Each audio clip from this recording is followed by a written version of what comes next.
Welcome back, everyone, to day 2 of Stellum Startup Week. As you will have noticed, I hope, we have a later start today so that we won't all be too tired to enjoy our guest speaker evening, which will finish this day. That event will be held on the Albert campus, which is at 2 Rue d'Olivet, and that's about 20 minutes walk from Vavin. But before that, we have a 4-hour session, which is split into 2 hours before lunch and 2 hours after lunch. And this session is about gathering relevant information to the company so that you can really reflect on what you need to do going forward. That session finishes at 4, and that allows plenty of time to get over to the Olivet campus for the session. And that speaker evening will include it starts at 5 and it finishes at 7. So from around 6 o'clock or so, when the speakers are finished, we'll have a convivial moment around an aperitif, which will be an opportunity to chat and network with everybody.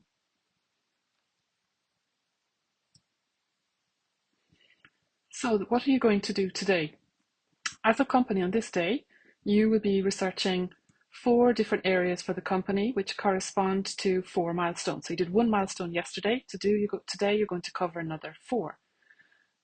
It's also the day that you start building the company business model canvas. So to do all your research, you have 2 hours before lunch from 11 a.m. to 1 p.m. and 1 hour after lunch from 2 p.m. to 3 p.m. So that's 3 hours to do the research and to prepare your presentation and to get your items on your milestones validated. So this work will be distributed between the CEO and the 3 teams. So this time people are doing different things. So remember, no validations can start after 3 p.m. So you have 3 hours to get all of that done. Once the 3 hours is finished, so from 3 to 4, all the teams gather around together for the teams meeting, just like yesterday. And as you can see, the filed 4 milestones that will be discussed at this point are the macro environmental analysis, the customer segment, value proposition and customer relationship, the competitive analysis, and the revenue streams and cost structure. Again, check out the posters and use the QR codes. As you can see, there's different sort of color bubbles around the text, and there's a QR code associated with them. And there are short videos from 2 to 5, maybe some a little bit longer, but not much longer, with more information that can help you do what you need to do. So on some of these milestones, you will see that some items start with the letters BMC. BMC means Business Model Canvas. This means that for those particular items, this is where you have collected information which is relevant to one of the 9 business model canvas building blocks that you will be starting to put together at the end of this session today. The starting point for day 2 is what was decided the day before. At this point, everyone in the company should be clear on what the chosen company concept is. So again, we have the CEO and the 3 teams working together as a company.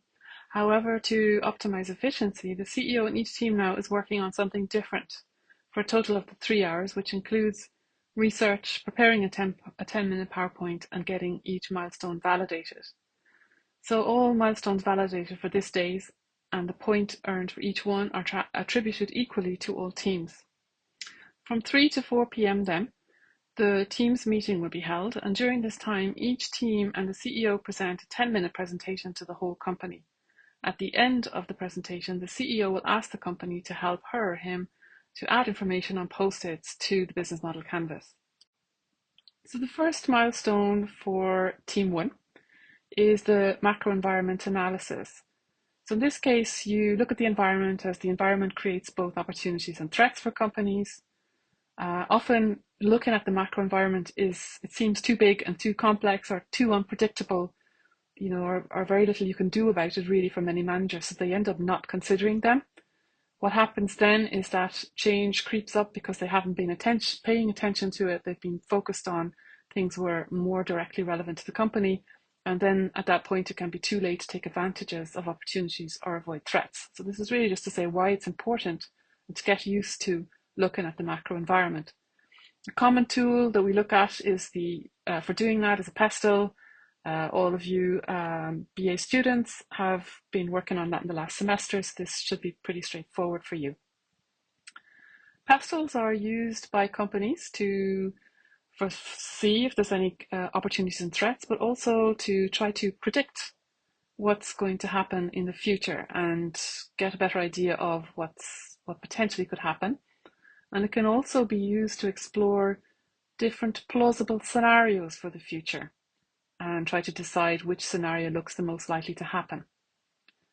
So for this first item of the milestone, you have to identify at least 8 relevant macro environmental factors that could have a real impact on the business. So it can be some mixture of P, some E, some S, some T, maybe an L and an E.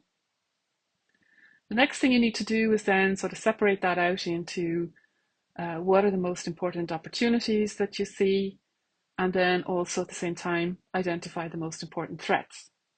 The last item you need to do then for this particular milestone is reformulate all of these as risks and assess each risk's probability of occurrence and impact.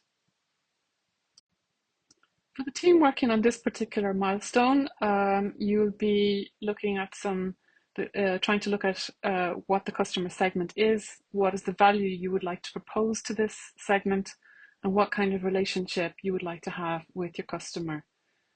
So you will be responsible, or you will be the group which does the research, which will be behind 3 of the elements from the business model canvas.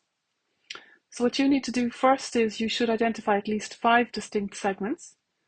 So as we remember, a segment is a group of customers that have a lot of things in common.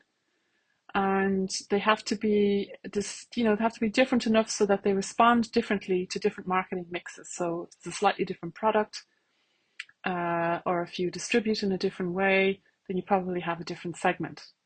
Okay. So what we want you to do is to go past just using 2 or 3 very top level variables. We want you to push it a little bit further and to consider at least, say, 2 geographic variables, like talk about what country you want it to be in, maybe a particular city. Do you want to say address a suburb, a city centre, villages, city, particular neighbourhoods in a city? Start to think about that. Different geographical variables mean maybe different segments, because you will probably be delivering them in a different way.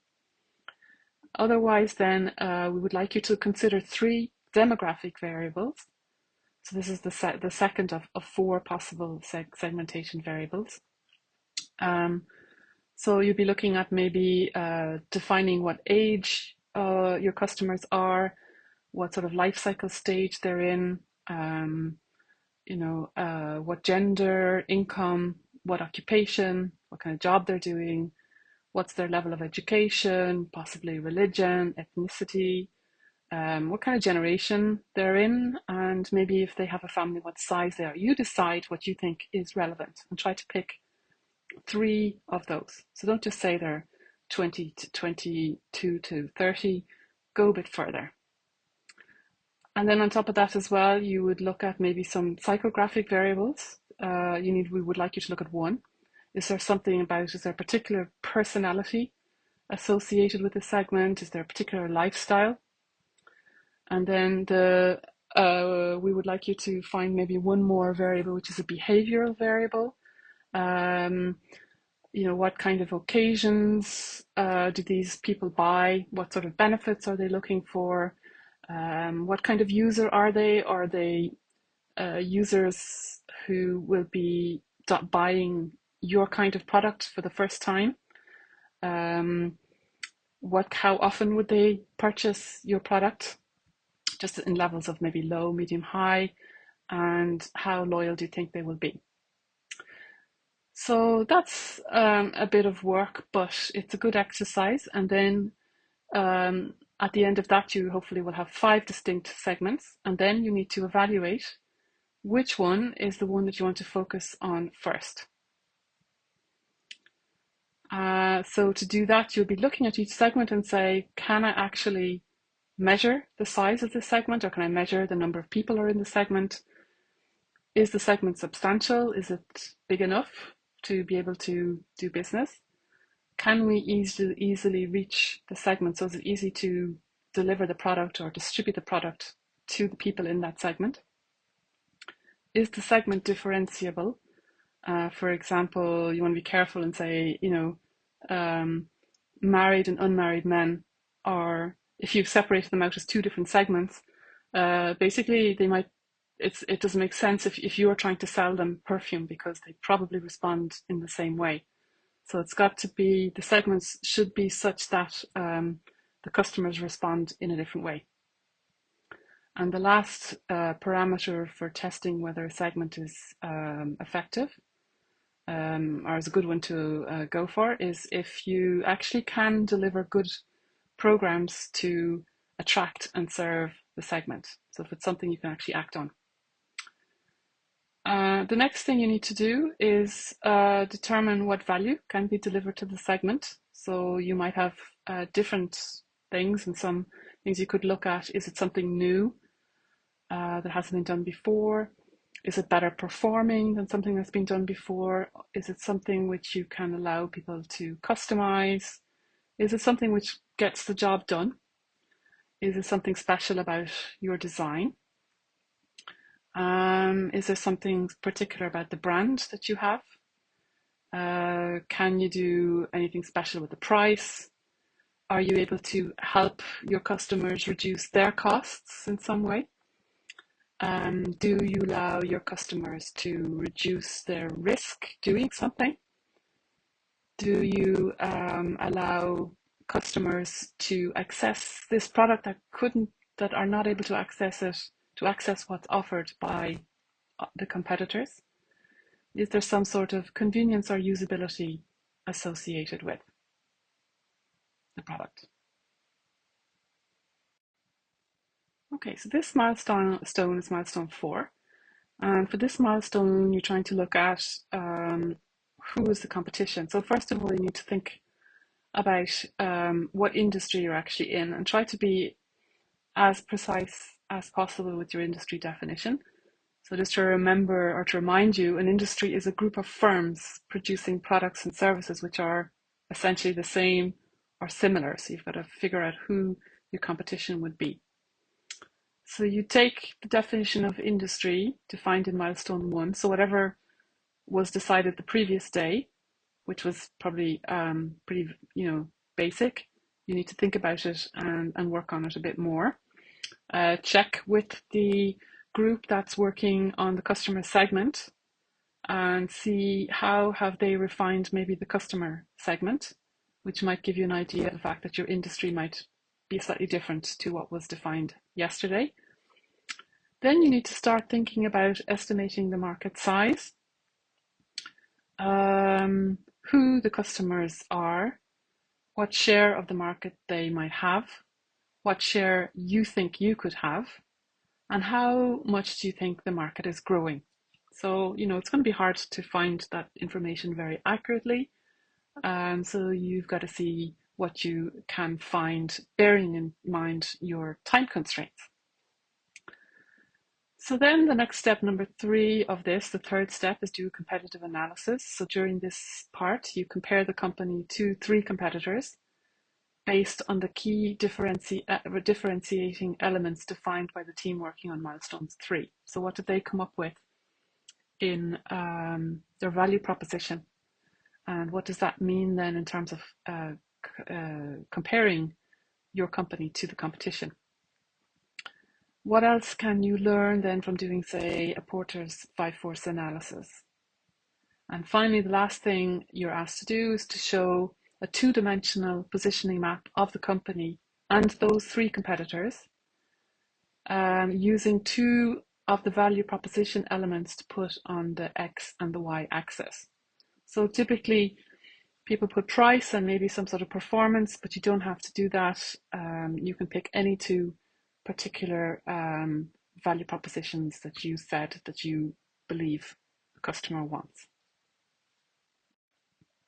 So milestone 5 is for the CEO. And in this case, the CEO is going to look at revenue streams. So what you're doing is looking at how the company is going to bring cash in from the market, from the customer segment. And the cost structure describes all the costs incurred to operate a business model. So the first thing you're going to do is look at the value proposition. Again, check with the team working on milestone 3 and think about what customers would pay for. Then you would ask yourself the question, what way are competitors bringing in revenue? So are they physically selling something? Is there maybe a usage fee, which could be a once-off amount, or it could be, say, a monthly subscription for continuous access to a service, or could you be lending or renting or leasing, where you would grant temporary use of some sort of asset? Would you be doing licensing to retain copyright but not have to produce brokerage to produce the product? Would there be brokerage fees for intermediary mediation service or advertising? Could you look at advertising? And then you're thinking about, are they using fixed menu or dynamic pricing, your competitors? So the next step then is to propose a revenue generation and pricing mechanism.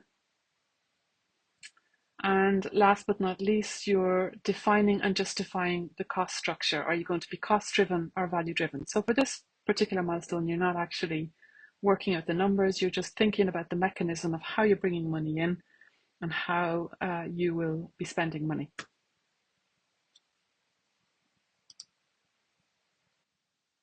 The roles and responsibility for this session work in a similar way to the previous. It's just that this time everyone is working on different milestones.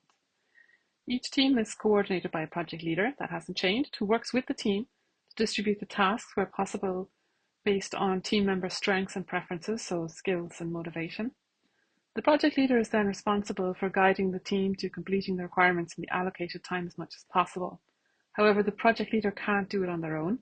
They depend on a motivated team of members who responsibly do what they can to complete the agreed work in the agreed time. The CEO then, while completing their own milestones, keeps up to date with what's happening at team level through regular communication with the project leaders. Now, communication is very important, so attention should be given to communicating vertically up and down, from CEO to project leader to team leader, and then back up from team leader to project leader to CEO, but also horizontally to the other teams who sometimes need the outcome of another team's work as they make progress through the session. Last but not least, we then have the team's meeting. Once all the 4 presentations are complete, the CEO will animate a session where post-its are added to the business model canvas, addressing the questions associated with the different building blocks of the canvas. And that's it, the end of a big day when a big bulk of the work will be completed. So you can see the 5 milestones, you tick those off, that's half of them done. And on the right, you see the business model canvas. So you'll start populating that with post-it, which answer the different questions associated with the different building blocks. So you'll be looking at the building block for the customer segment, for the value proposition, customer relationships, and the revenue streams. At the end of this session, you should really start seeing the bigger picture and be ready for the next day to get down to thinking now about how you could develop and deliver the product. But before you finish, you will take yourselves on a short walk through the lovely Parisian streets in the neighbourhood to get to Campus Olivet, where we have lined up for you a fascinating speaker session, which will take place from 5 to 7. And of that, about the last hour or so will be time for an aperitif, a social chat, and a great opportunity for networking. Good luck now.